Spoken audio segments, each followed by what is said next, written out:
Brought to you by GTA. We start with you. It's always important to look at it as a rate rather than as an absolute number. I am worried.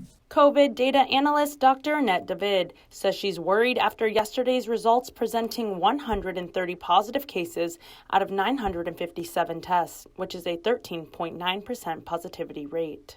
That rate, that's very worrisome because that means that more than 1 out of 10 samples that's getting tested is positive, and that's an indicator of the magnitude of how widespread the virus is in the community. It's important to note these numbers are the result of those tested. As Dr. David explains, a majority of the island has not been tested. So this is just a marker, but we don't really know how widespread the virus is in the community. And to be able to figure that out, we would have to expand testing considerably. That all depends on our testing capacity and availability.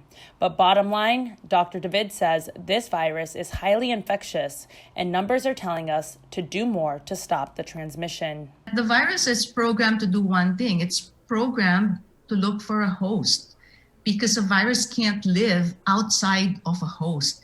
And so this little thing that we're up against, it is constantly searching to find the next host so it can propagate itself.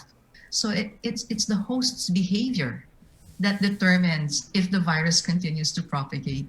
In order to stop the spread, we must practice necessary preventative measures: staying home, social distancing, wearing a mask, and hand hygiene.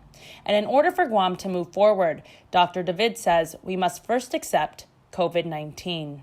But I think we need to accept the fact that this virus is going to be here and that maybe life will never go back to the way it was before the virus came. Right.